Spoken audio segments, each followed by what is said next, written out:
Welcome to Spirits Podcast, episode 44, Circe with Jess Zimmerman. For once, Amanda, I'm not telling us the Greek mythology in this story. Someone else told you stuff about Greece. How did it feel? It felt pretty good. It felt pretty good. We got deep in there. And you also contributed some insider knowledge on the particularly horrific shit that happened in the Odyssey. Always. That's my specialty. Particularly horrific shit. We should get that on our next t-shirt. We just got our creepy cool t-shirts in from DFTBA, and we are so stoked to have them. The pins look so good, and we're really, really glad that they are still for sale at spiritspodcast.com/merch. Yeah, if you want to be rocking some Spirits logo, some Spirits swag, you should head to that website and check it out. And the quicker we sell the inventory that we have, the quicker we can add new designs to the store. So we definitely want a logo t-shirt. We definitely want more pins. I definitely want some shot glasses. So we will see what happens. Shots. So, Amanda, this week's episode is brought to you in part by Audible, who we love and are welcoming back. Yay! You can get a free audiobook with a 30-day trial at audible.com/spirits, and you can stay tuned to hear our recommendations later in this episode. And we're welcoming our great new sponsor, Storyblocks, which provides high-quality stock images and vectors and video for a fraction of the cost. You can start downloading all this stuff during a free trial at storyblocks.com/spirits, and we'll be telling you much more about it later in the episode. You know what I want to hear, Amanda? What? I want to hear the beautiful, majestic sea witches and wizards, I suppose, and non-binary sorcerers, who are now supporting us on Patreon. Hell yeah, and we will start with our favorite audio sorcerer, Misha, followed by Neil, Jaden, Satyr, Beta Kitten, Raina, Jordan, Lo, Lindsay, Michael, Kaylee, and Cassie. Thank you so much for joining us, y'all. And you want to tell us about our super special patrons? You mean those who underwrite our 40-year journeys around the globe? Is that how long the Odyssey was? Nope. I didn't read the Odyssey. Okay. Man, imagine how old Odysseus would be if he came back after 40 years. There would be a lot more fending off of suitors back home. Yeah, poor Penelope. Anyway, the people who are not Penelope and who have all the suitors that they want, I don't know, are our supporting producer level patrons. Leanne, Shannon, Phil, Catherine, Christina, MCF, Sarah, Katie, Deborah, Julie, Dylan, Philip, Cammie, and Chandra. May all of our supporting patrons get home way easier than Odysseus did. That's beautiful. I love it. Thank you. And speaking of our patrons, Amanda, I think we have a lot to thank them for. We really do, which is that we are going weekly starting next week. Oh, God. Oh, my God. We're so excited. We're scared and we are stoked. And oh, my God, we can't wait. We have so much in store for you for the month. But what that also means is that there's a little bit of homework on our side, which is that on Patreon, as creators, we can choose to charge our patrons per episode or per month. Right now, we charge per episode, and we're still going to do that. But since there's going to be double the amount of episodes, we wanted to make sure that we're not charging you twice as much money for supporting us. So we're going to give every single tier more stuff and lower the price on every single tier. So the stuff that used to be $3 per month is now going to be less per month. Hooray! Yeah, it's like Extreme Home Makeover Patreon edition for Spirits. Hell yeah. And everyone out there can check out patreon.com/spirits podcast for all the details. Our existing patrons, check your emails or your Patreon inboxes for all the details. We're going to be emailing you, telling you what to expect, letting you know how you can change your pledge. We're going to make everything cheaper, but charge more often. So you'll end up donating around the same amount that you were before every month. So we're going to be making all these changes starting in October, which is next week. Oh, God. Yeah. So the first episodes under the new tiers will be Wednesday, October 4th. And we are so grateful, we have to say, for your support. We love you. We cannot believe this is happening. And we are so stoked for, what was the hashtag we settled on? Hashtag Creeptober. Creeptober. We have so many good episodes for Creeptober. We got creepy myths. We got creepy guest stories. Creepy hometown urban legends. And we're going to be kicking off this whole Creeptober business with a classic creepy witch, Circe, featuring a witchy Wonder Woman, Jess Zimmerman. All right, let's get to it. Enjoy Spirits Podcast episode 44, Circe with Jess Zimmerman.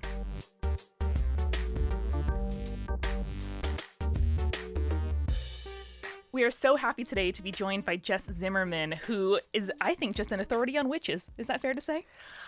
I would say I'm an authority on certain kinds of witches. Amazing. And you recently wrote a book. all about witches with your friend Jaya, right? Yeah, who we hoped could be here today, but she is nursing a sore throat. So No, she got smited by she someone. got smitten. Yeah, she really, really got smitten today. So I sent her some Thai food. So, Oh, that was nice. Good friend. but yeah, so the book is really about sort of our version of witchcraft, which is which is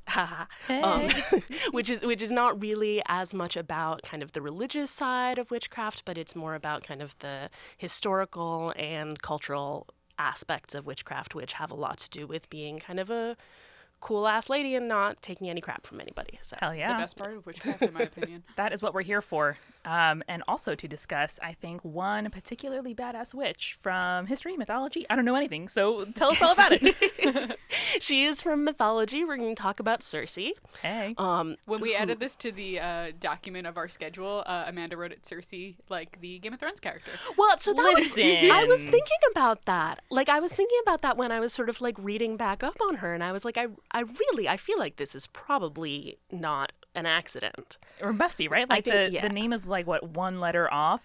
And I guess as we learn more, I mean, Circe, the character in Game of Thrones, displays witchy tendencies, a lot. Yeah, witchy tendencies, and also like these very specific kinds of witchy tendencies, or like man-dominating tendencies Yes. that Circe the Enchantress has. So the deal with Circe the Enchantress is that she's this sort of like very powerful enchantress. She lives alone on an island, except surrounded by some myths have it that she's surrounded by like pigs and lions and deer and stuff like that, and some of them say that she's surrounded by slightly uncanny pigs and lions and deer that seem slightly human. That seems odd. That Yeah. would be a red flag Strong right start, away. though. It's less odd when you find out that in fact they were completely human, and she uses herbs to drug them, and then she uses her magic wand to turn them into various wild beasts. Like most people, I think, who would know about Circe, they would know about her from the Odyssey, because Odysseus and his men encounter her, and they all sort of gorge themselves on this feast that she's put out. Ooh, classic trap. Never yeah. eat the food. Never eat the Stranger. food. You come across a banquet, if you're in a fairy hall, if you're in Amanda's freaking favorite. the rocky shores of Scotland, nope, don't do that. Don't. And certainly not a rocky outcropping in Greece. I mean, I think she was there at least. Like, I don't think it's just that they like That's came worse. across the If there's like a food, beautiful but it does- woman. It reminded me of that part in Spirited Away, Yes. where the parents are just like shoveling down food Oh and my then God. gradually turn into pigs. They do. Yeah, that may also like Circe from Game of Thrones. That may be a reference. Yeah.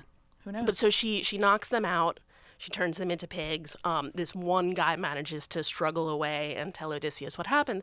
And part of the reason that Jaya and I want to talk about Circe today is that we were reading about her, and Jaya texted me and she was like, "Did you know that when Odysseus had to defeat Circe, he used something called holy moly?"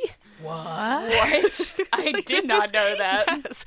So he gets in touch with Hermes, I think, who says if you want to neutralize her powers, basically you need to, her powers come, a lot of them, from herbs.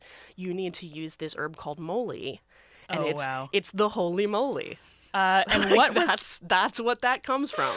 what was Hermes' domain again? He was like a trickster god, messenger. that Yeah, sort of thing. he had a lot of domains, and yeah, I mean, one of them is the trickster god, so I feel like he would not be the first person that I would listen to for advice. Well, But Odysseus was also just a super tricky dude in general. Yeah. He usually was all up in Athena and Hermes and stuff. I kept using the Roman names, which I never do. I don't know why. Hermes also You're under the was spell. Crossroads and Thieves. Cool. Yeah. yeah, I used to have like a really strong Hermes vibe. Well, that also. Yeah, Hermes was my favorite, but also a very, very strong aversion to ever using the Roman names. Like when I was a kid. Me too. Yeah, you Yeah. were like, I'm a purist. Were you a Dolaire's kid? I was a Edith Hamilton kid. Oh wow, that's Yeah. serious. Which I was like, I think I asked my mom when I was like 7. I'm like, Mom, what's a virgin? She's like, next question. Yeah, you were like, Mom, I'm gonna be an archivist one day. Like let's not fuck around here. What do you want to be when you grow up? A virgin. My version of that, in case anyone was wondering, was I was one of those kids who like read through the whole kids section and was like, oh, okay, well, this is too easy. What next? And so high fantasy was it for a little while. And then somehow my parents finally acquiesced and let me go into the young adult section. I was probably like 10 or 11, slightly too young. And so I read the Princess Diaries, which I was very excited about because I had seen the movie was a thing, and even as a 10-year-old wanted to read the book first. And so on the very first or second page, I think, of the Princess Diaries book, she's talking about how her dad died from testicular cancer. And so that led me, before Google, to ask my mom, what is a testicle? Oh, and boy. That's the only time in my living memory that she took a piece of media away from me. I'm fairly certain, too, that the Princess Diaries is, like, a little bit raunchy. I'm if sure you it keep gets reading raunchy. it. Yeah. But, so When you get to page 2 and got testicles, so you don't get to the actual raunchy parts. Yeah, but like when I read the book Wicked, like when the hot stuff starts happening, I was like, this is boring, and like skip Yeah. forward. I read forward. a lot of books where I was just like, well, I'm not 100% sure what's happening here. Yeah. But I never, like, I don't think I ever asked my mom what a word meant. Like, I think I just kind of... I think that was the last time I did. Yeah, you learned your lesson. But I was thinking about this, and this is off topic, but I was thinking about this with Edward Gorey, because I used to read Amphigory when I was like probably 8. Wow. And I can like rattle off all of the words that I learned from Amphigory, and a lot of them are terrible. Let's do it. So laser, which I actually think I did ask my mom what it was, and she didn't know, but it's another word for leper. It's Lazar. Lazarus style. Yes, Somehow. Makes sense. I think that's probably where it's from. Yeah, yeg, which means like a burglar, Okay. or fetishist. There we go. You don't need to describe that one. Familiar territory. I mean, and that's like the Edward Gorey ones. None of them are sex; they're all violence. Right. But Also probably bad for a kid. yeah. Well, I mean, but also like something that you kind of just skim past if you have no idea what's Yeah. happening. Yeah. I think the Sabriel books for you, too, were very formative. Yeah, I'm a big fan of Garth Nix's Sabriel trilogy. It's about a necromancer who uses Necromancer? Every time. Necromancer who like brings people back from the dead or brings souls that were like dragged into death unjustly back and like chases demons and stuff, and it's very violent, it's very grim, and dark. I read them when I was about 9. The second book, the whole, like, first 4 chapters are about a girl who wants to kill herself. Yeah, they are. See, I feel like kids love that kind of shit and I are did. not really that traumatized by it, but I guess also are like kind of marked by it, but not in a way that like to me feels traumatic. Like I definitely feel very marked by stuff like Edward Gorey, Sure. but not where I'm like it ruined my life. I know, and like and like so many Roald Dahl. Exactly. Yeah. Like that shit's dark. And so Yeah. many kids have dark shit in their lives also. And so, you know, to contextualize it, to see people overcome it in literature, like that is really real and really valuable, I think, for a lot of kids. But I feel like this is also why I'm not often allowed to buy kids' books. But I do like to buy them D'Aulaire's Book of Greek Myths, because that's the one that I was like obsessed with in like nursery school thereafter. I read, the front and back covers off of mine. Yep. And I did have like a children's Odyssey also that had like, Aw. all of the boring parts took out basically. Yeah. That sounds like the version of the Odyssey I want to read. Somehow I never read it despite being a literature I major. am shocked by that. I know. And at this point, it's just like a streak I want to continue. Just so that you can say that you never read Right. it. Like, Yeah, suck right. it, I never read it. I know. But back to Circe. Yeah, well, so we've done the part that I think was in my children's Odyssey, which is Yes. where she turned the men into pigs, and then Odysseus found out how to defeat her, and it was with this herb. So this is interesting, because I was reading about Holy Moly. Holy Every moly. time, you like you do. Holy moly. And they don't know exactly what it was, but there's one theory that the men weren't actually enchanted. They were just under the influence of a drug like belladonna or mandrake or something like that, that like Okay. has particular sort of, that slows you down and that has some hallucinogenic effects. And one of the plants that fits the description of moly is the snowdrop, which does actually like counter, I think it's called anticholinergic effects. Whoa. So yeah, so that would be wild. I love the science behind mythology. I know. It's And honestly so cool. Yeah. people were so much smarter than we give them credit for. Like people were administering medicine in ways that just wasn't called the thing that we Yeah. expect to be called today so often. Yeah. And I get very into the like sort of perhaps it was this real world version Yeah, of the yeah, myths, which I also found out is called euhemerism, which I think is a beautiful word. Look at these $10 words I know. coming into our podcast. I've been reading a lot of mythology stuff lately because I've been writing about monsters and so there's so when you find out like, oh well, Charybdis was actually this whirlpool in the Strait of Messina. That's a euhemeristic explanation, and I love those. Yeah, You just like touched my heart in a place I didn't know existed. Thank Julia you looks for like that. she just like touched a really adorable puppy. I'm just so The happy. little pocket in your heart reserved for euhemerism. Pretty much. And shout out to your series of essays on monsters for Catapult. It is the dopest ever, and it's also why we were like, oh my god, we need you on the show. Thank you. Yeah, I'm excited to be doing more monster stuff. Hopefully, fingers crossed in the future. Yes. Right now the series is done, but I've got other plans for it. So. Hell yeah, Sweet. and we will link it in the description. Do not worry, folks. But yeah, so we're done with sort of the child appropriate part of Circe. Let's get Oh to my God, the let's adult get it. content. Where so what he's told to do with the moly is he goes and like uses it to counteract her her enchantment on his men. Okay. And then he's given specific instructions that if he wants to take her to bed, like he can and should, but he has to get her to promise first that she won't remove his manhood. Okay. Because like if you Oddly don't specific. apparently if you don't get official like assurances of this from Circe, this is just something that like, and she'll just do it, and then she'll be like, well, you didn't say not to. It's always on the table. Yeah. I guess. Yes. Maybe literally. Oh no. Ooh, yikes. Oh my goodness. That's like quite a expectation setting conversation to have. I mean, I think it's very important to sort of talk about consent It is. beforehand. It gonna is. say, Outline your Yeah. boundaries, give your yeses and your nos and your maybes. It's very Exactly. important. So they have this sort of like 50 Shades of Grey kind of conversation where he's like, no, this is a hard limit. You cannot It's a remove hard my no on penis. dick removal. Yeah.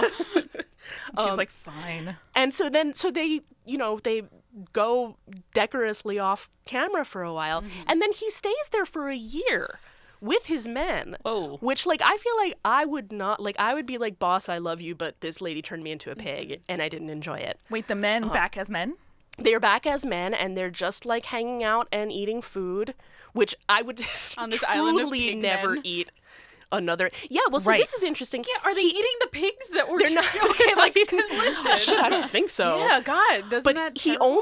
only demanded that his men be returned you don't to care about human these- form. So like there are. They're like the SS Hera. Bye. Oh, God. Yeah, I guess it's possible. Ooh, Yeah. this took a dark turn. Oh boy. Well, and this is the After thing, like the if dick you, removal. hold on. if you don't say specifically, I don't want to eat a pig that was a human, I guess that it's still on the table, Now, as it were. I'm so sorry for that image. Question: would it be cannibalism to eat a human that was turned into a pig? I feel like it would be ethically cannibal stuff, even if it isn't. We're Amanda. We gotten into this discussion. We can't keep talking about like cannibalism on the show. So we've talked a little bit about like cannibalism on the show, and so periodically, someone on Twitter will be like, did you condone cannibalism? And just be like, did I get that right? No, I mean, I think that like you're just establishing what it is that we don't condone. We don't condone cannibalism. I assume you don't condone cannibalism. I don't Listen, condone Amanda cannibalism. ended an episode with eat a person if you're a werewolf. So I did. I was But if drinking you're a moonshine. werewolf, you're not exactly a human, right? So it's not really That's what I'm like if you're saying. so yeah. are these pig men not actually human? I feel like it depends on whether they're conscious of being like human minds in a pig body. We don't know. They only talk pig. Yeah. There's definitely like some I don't remember if the Odyssey talks about it. There are definitely like some treatments of the Circe myth where they're basically aware that they're Yikes. pigs. Worst case scenario, truly. I would avoid eating pigs. Avoid eating meat on that island. I would just in avoid eating general. meat on I mean, that having island. just been a pig, I probably would not be super into that. That's true. Yeah, you might still have sort of lingering pig Yeah. mind effects. Yeah, these men Yeah. might be like, "Oh, I remember what it's like to be a pig. Maybe we shouldn't eat these other pigs on the Yeah, island." they Though might they be like, were- "Do you have any slop?" Right. Like, yeah. what I would really like is some slop. Yeah, like I just have a craving for some like flavorless, Yeah. bodiless, semi-liquid food. Yeah. Also, yeah. imagine, if you will, for 1 second, they probably ate pig at that feast when they first arrived at the island. They ate a specific thing that Okay. wasn't meat. Okay. And I can't remember what it was like. It was like porridge, I think. Is it that weird thing where it's water and sheep's cheese and then something else? I think 'Cause it that's- probably was. It sounded like cottage cheese, basically. That's like a thing that the Greeks would eat, and Yeah. it's my favorite thing in the world because it sounds disgusting, but also I would eat it. I mean, I would eat it. I love cottage cheese. I We would eat it have- if it weren't enchanted. Okay, that's Yeah. fair. We have been preparing for an ancient Greek dinner party. Oh, nice. And I'm gonna make this shit. Yeah, where we're gonna serve some period-appropriate food and order pizza later if it goes really bad. It will not go bad. It's gonna be delicious. Are you gonna have a human pig? Human pig roast? No, I was gonna make sausages. Human but- sausages. Yeah. Yeah, Human sausages. you never know definitely. unless I say specifically, Julia, no human meat at this dinner party. It's always on the table. Let's just wave some moly at her. Shit. You know what you should have at this dinner party? You should have some holy moly. We should. Oh, Yes! that's adorable. We're gonna do it. You're invited. I've always wanted to make mole, so Yeah, Fair. perfect. Done. I love committing to the bit. And making a dish at a dinner party based on a bit on your podcast is the most me thing I can imagine. I completely agree. Can we talk for 1 second? Because this is always the part in the Odyssey that made me dislike Odysseus.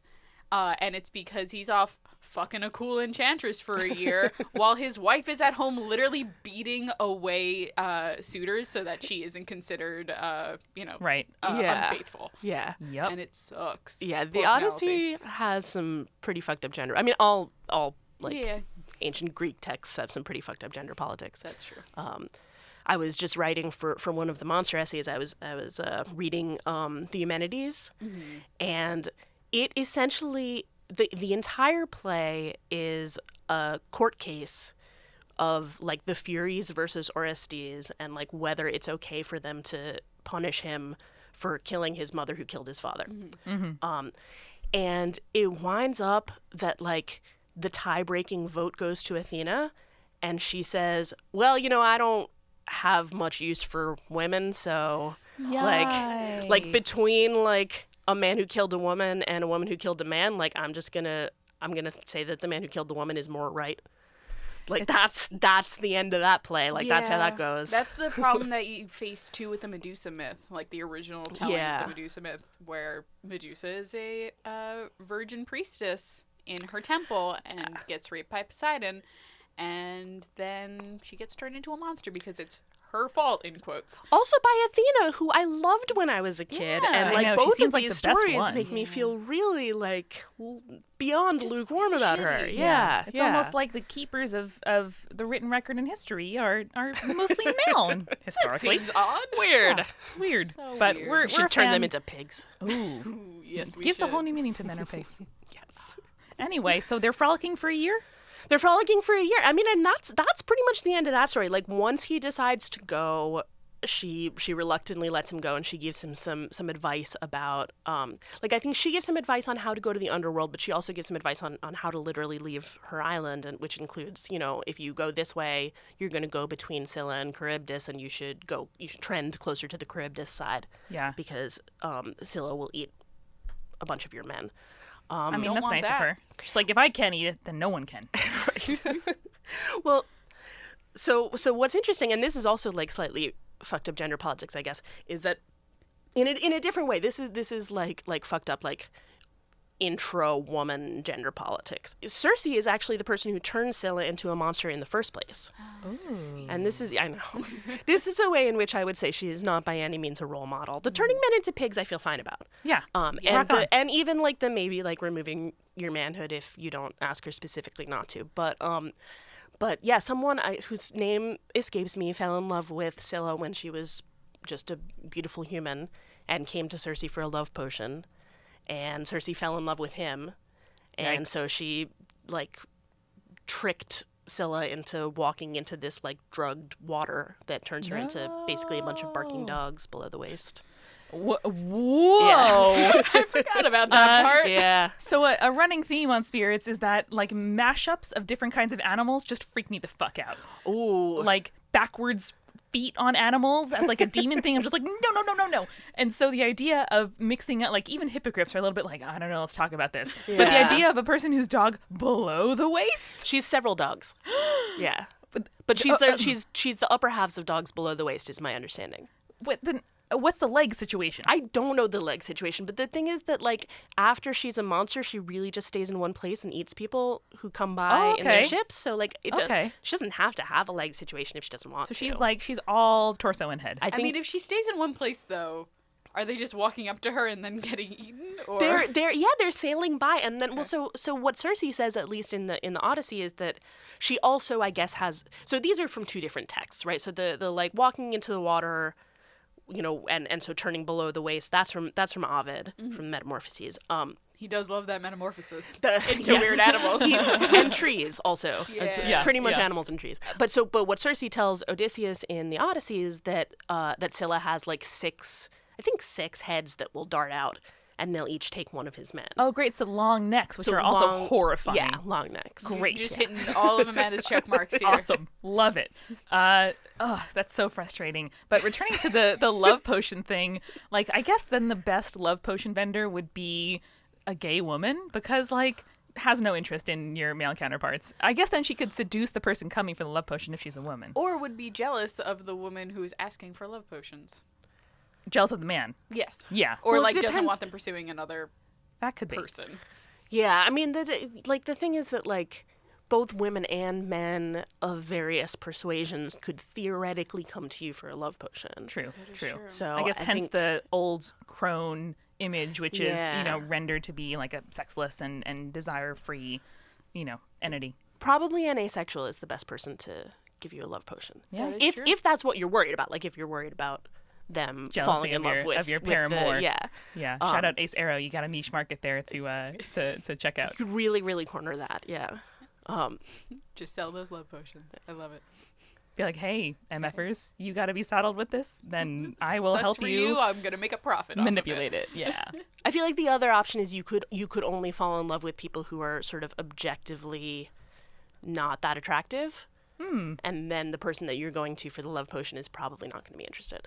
Interesting. Or you just never let them see your paramour. I feel like that's the problem. Yeah, that's probably the. Well, but the thing is that this was the guy who was coming for the love potion. Yeah. Yeah. So never let them see you. You have to have Wear a like one of veil. those. Yeah. Yeah. You wear a veil, or you have like a confession booth Situation. Yeah, Like, yeah. Confession Nice. booth And like a style. bank teller window. Yeah. So you just Right, receive you just your slide it holy through moly there. Yeah. or your love potion, and you get to walk away happy. Yes.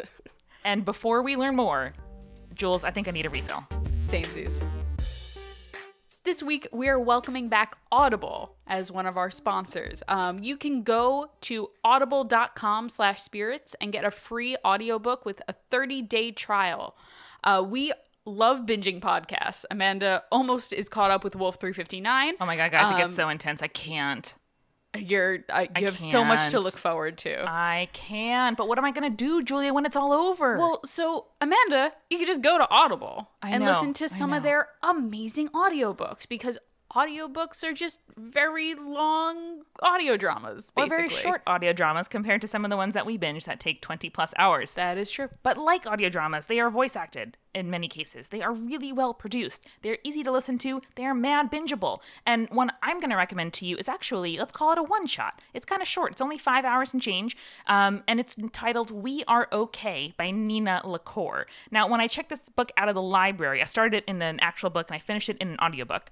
The librarian was like, oh my God, I have heard so much about this book. You have to come back on a day that I am working and tell me how it was. And so I made her follow me on Twitter so she could just ask me how it was. But We Are Okay is the story of a woman who goes off to college and the kind of like mysterious circumstances under which she left her hometown and finds herself staying at her icy Eastern Coast College over winter break. So she's like the only person in the dorm, only person on campus besides the caretaker there between Christmas and New Year. And oh my God, it's so good. It's mad queer. And I cannot recommend it highly enough. It is a beautiful book. That sounds amazing.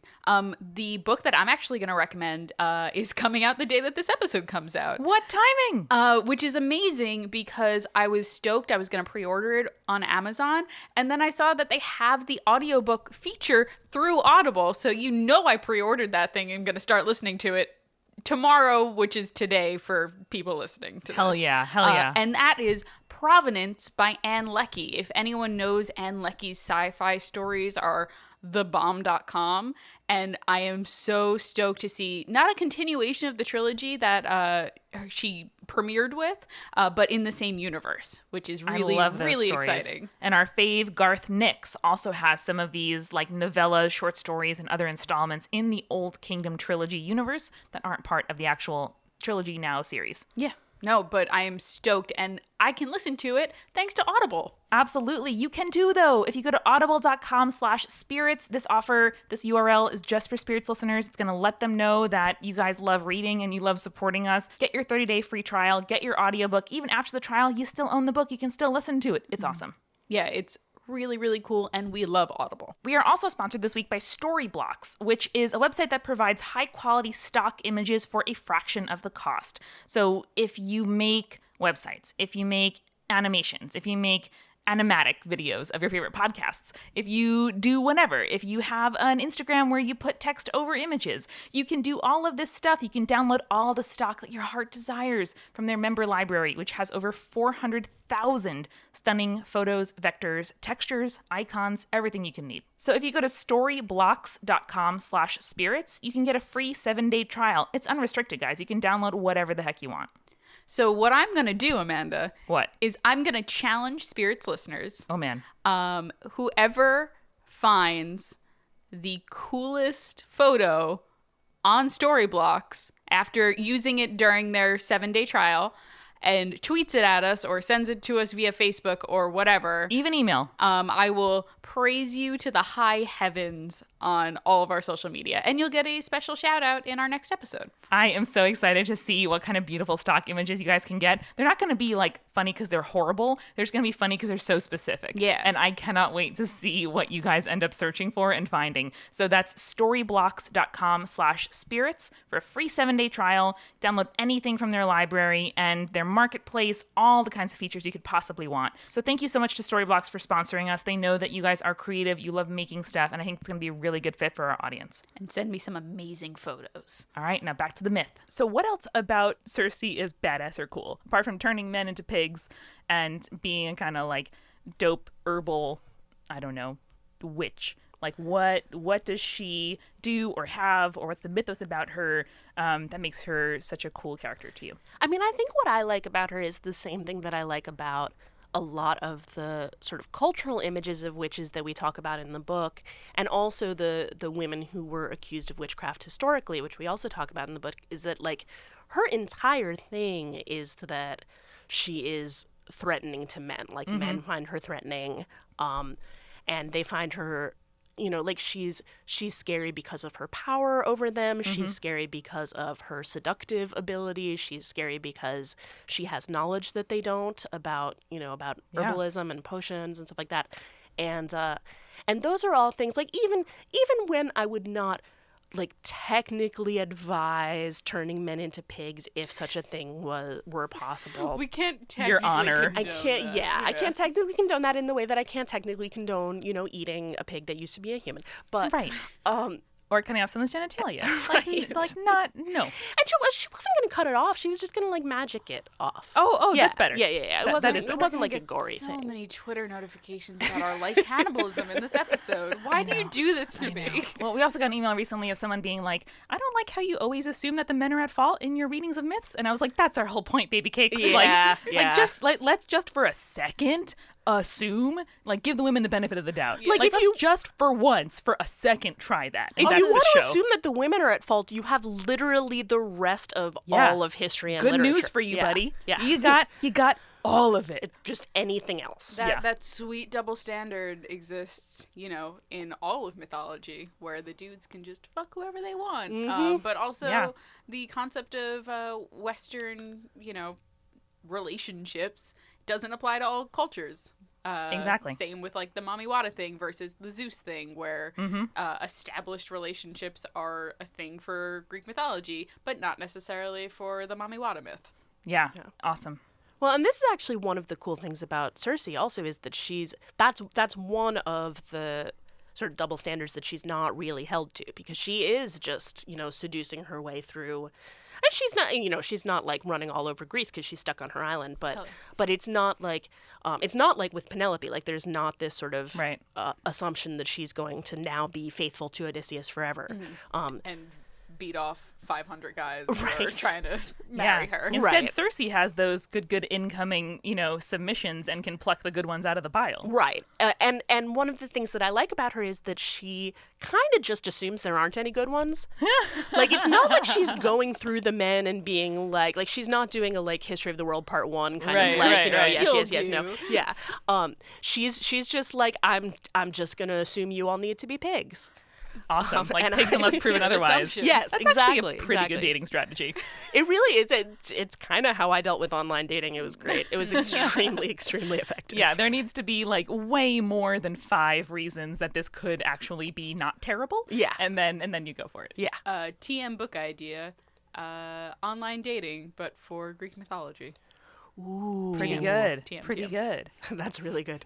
We can Okay, let me dedicate know it- if you need a co-author. I'm a very good co-author. You got it. Jaya's not here to contradict me, but she actually wouldn't. We've written about how great it was to write a book together. You have, which I'm also going to credit in our description, because doing projects with my childhood best friend from literally kindergarten. I know, it's adorable.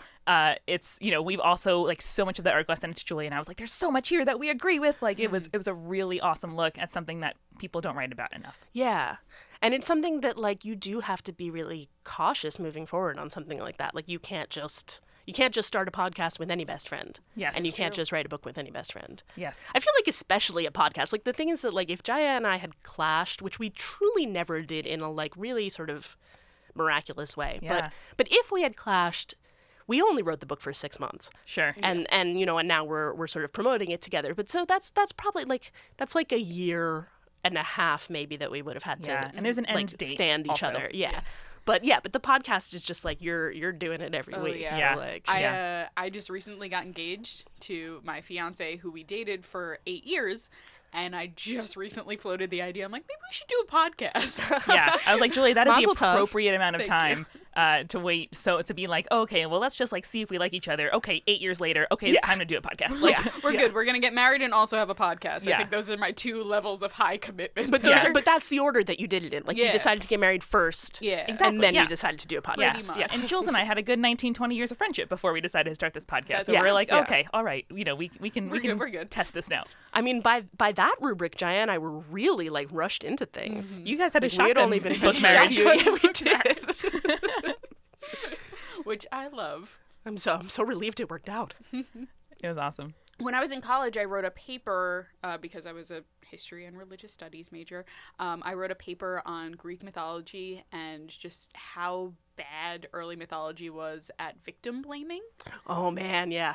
So I'm so into the story of Circe because she's not necessarily a victim and she's definitely not being blamed for anything, but she is very much, when you're looking at the Odyssey, she's kind of framed as a villain. She's stopping Odysseus from, getting home to his wife, which kind of sucks. But the reason I love this interpretation, the reason why I'm so glad you're telling her story is because we're looking at a side of it where she's very empowering instead of an obstacle. Yeah. Yeah, and I think that's a really good point, and we kind of touched on it a little bit when we did our Medusa episode, where we can look now at the stories where women are villains and really kind of retell them and shape them to tell a better story and one that's more accurate. Yeah. And I think your book really touches on that quite a bit.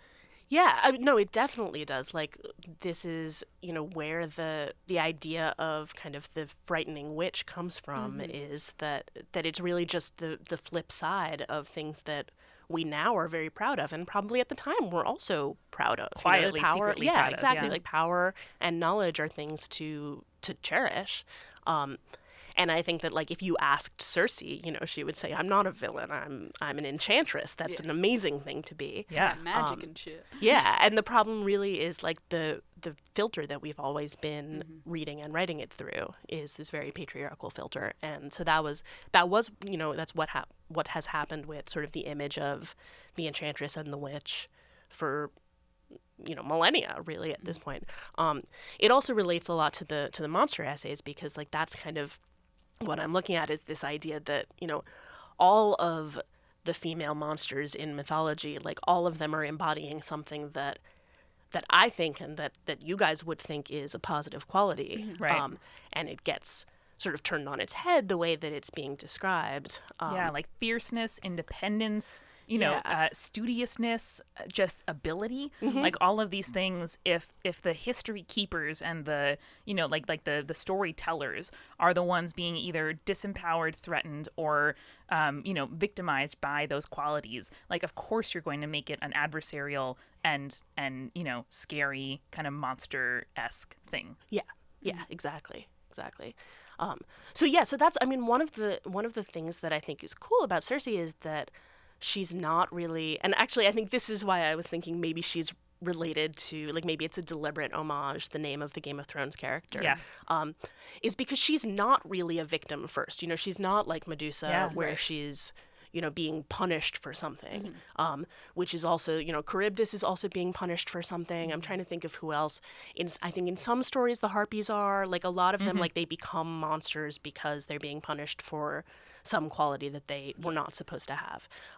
She's not being punished for anything. Like, she has sought out this knowledge and she has set herself up on this island, and she's kind of just sort of living her truth, And which, like, I hate to say that because it sounds like it's something out of, like, Self-improvement, Circe's self-help yeah. book. Yeah, like, eat, pray, turn men into pigs. But Listen, I worked in social media. Live my truth was a thing that we would always say all the time. yeah, she was hashtag living her truth. Yeah. Was she wearing millennial pink in her enchantress robes as she did so? What No. is millennial pink? Oh man. Oh man, it's a whole internet thing. Oh, It's like a color stereotypically used by millennials, bought by millennials, like just that kind of like rose sort of gold. rose gold. Yeah. Oh, okay. Yes. Good. I'm glad we're on the same page here. See, you know, it was programmed into you. I just never heard millennial pink before. It's a thing. Okay. Yeah. I trust you. But like, isn't that the most monstrous thing of all, to choose to be a monster? You know what I mean? Yeah. Like, if you're turned into that, like, I think Medusa is kind of easy and popular for people to be like, oh, okay, well, this was thrust upon her, and so it's easy to dehumanize, easy not to think about her origin story, whatever. But for someone to be like, no, actually, this is what I want to do. The fact that someone could choose to live outside of the prescribed roles for their social status, their gender, their race, their ethnicity, whatever, like that, I think, is the thing that really scares people. Yeah, and it really brings home the fact that, like, what you call a monster or what you call, a witch is very much defined by, sort of somebody else's idea of what's acceptable, and what's an okay way to be, and what are the boundaries on the way that you're allowed to live your life. Yeah, I think that's why we so often go to a queer lens on mythology and go to a feminist lens, because, like, feminism, like, we have to learn how to analyze and kind of strike back against, like, the world that we were put in. But a thing that I've always loved anyway about being queer is, like, it just invites you to imagine new ways of being in your whole life. Like, if you're growing up and kind of looking at the image of a nuclear family, for example, and saying, like, well, that probably doesn't match me, it's like the whole world is open then, and it's terrifying. Yeah. But also kind of like, oh, well, how do I want to live? And it just, I don't know, it feels more possible to choose unconventional options. Well, and queerness and, like, both queerness and sexuality and also gender queerness, like, threaten people for the same reasons that, like, a monster or a witch threatens people, is because it is sort of troubling these categories. It's becoming, and this is, like, I think it's funny that you're like so upset by like creatures that are part one animal and part another, because, like, basically every monster that I've been writing about is part one animal and part another, or even like three or more animals, and that kind of represents their sort of fundamental category breaking Yes. Yeah, which their is really otherness. where their where their monstrosity comes from. And I think that that's like the same kind of category troubling that like that upsets people in what I think is ultimately a positive way about queerness. Yeah. And when you combine those different parts of animals, like you combine the most powerful parts of different ones, and it feels like, oh no, that's cheating, right? Like I think that's my like animal hindbrain, is looking at a multi-parted animal and being like, no, that's not fair. Like I can't fight that one. I could fight a lion maybe, But if it's like super powered, that's something different. And isn't that what witches are also? Is saying like, what if you not just allowed women to be ambitious and to strive for bodies of knowledge, but you allowed them to study, and to like unlock parts of the world that are traditionally cloistered, and you didn't give them the backbreaking labor of running a household all day long. And also they're not interested or, needing to like make themselves look appealing to men for suitors. Yeah. Like, oh my, like what then? That is like a supercharged, like Super Mario star eating person that can like take over the world. Yeah. Yeah. That reference was so not on brand for you, and I'm so proud.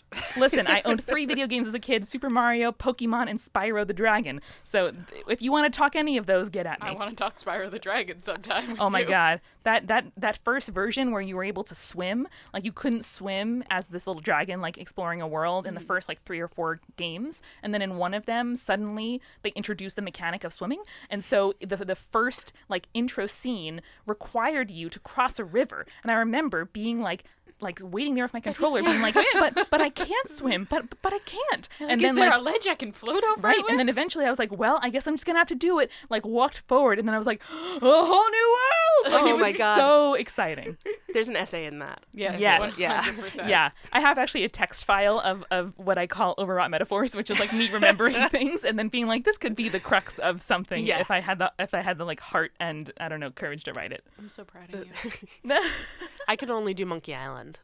That's the extent that of one was my good too. childhood video game. That was my brother's, so I couldn't play that one. Oh, yeah. We didn't share very I well as was kids. we would go to grandma's, and she had a NES, I guess, and we would play Super Mario. Yeah. And then I just recently bought myself a copy of Kingdom Hearts for the PS4 because that was my jam, and I just started playing it today. Beautiful. awesome. So good. I can literally quote the first 10 minutes of gameplay for all the cutscenes. Oh my God. It's amazing. Man. Yeah, I had a friend with a Nintendo, but I never had one, and so like I just got really good at watching people play video games, and I still truly enjoy watching people play Me video too. games. Kind of fun, honestly. It's relaxing. Yeah, had a I lot of- hear the like, women watching men do stuff, like that's like a trope that is problematic and stuff, but I'm like, Yeah. I will watch people play video games all day long. Like I watch speedruns and I watch the like playthrough videos on YouTube. Like it's awesome. I mean, especially if there's a story. Like I had a really wonderful party where I did no party things besides like sit on a couch and drink and watch my friend play through Portal. Beautiful. And it was, I mean, That's it was like a very watching nice a one. weird movie. Yeah, yeah, it's good stuff. I had a lot of older male cousins, so I would just watch them play video games Yeah. because, one, it would be at their house, so I don't have any control over the console.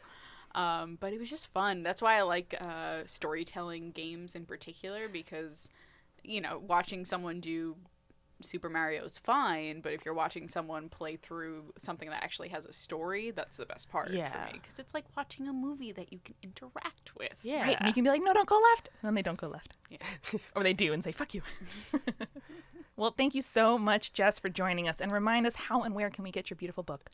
It is called Basic Witches, and it's for sale now. You can get it on Amazon. You can get it on Barnes & Noble. You can get it a lot of places. You can get it at the Astoria Bookstore, You which can is get my it at the Astoria local Bookstore, which it was actually like a #1 seller Hey! the week after You had your launch party there. we right? had our launch party there, and I guess that was what made it like it went out ahead of like some really big names. So I was You're I a was #1 very, best-selling author now. You don't Yeah. have to cite that source. Who That's gives a right, shit? that's right. Just put it in those little film olive things, and then just call it a day. Yeah, just like #1 best-selling author ... And Yep. the ... is at the Astoria Bookshop, which is a wonderful Little place. asterisk. I love It is. It is very tiny and Yeah. very cute. Yes. You also didn't have to pay for your bestseller thing. Like that. Yeah. That's That's really, Yeah. that crazy story about the woman who paid for her New York Times Yep, bestseller yep. thing. I will link the story in the show notes. Ooh, so many links I today. actually wrote up you can link Electric Literature's was coverage such of a it. Yeah. Hey. Crazy story. I was following it live when it was happening. It was crazy. I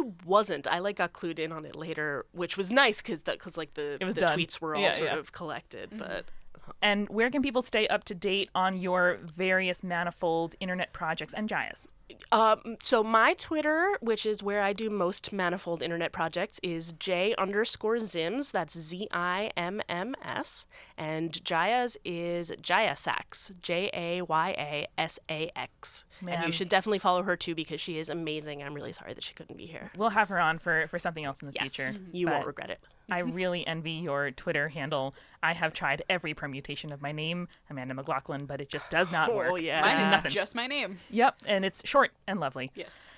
Like you. Aww. Well, listeners, thank you so much. And Jess, thank you again for coming on. Thank you for having me. It's been great. And remember, stay creepy. Stay cool.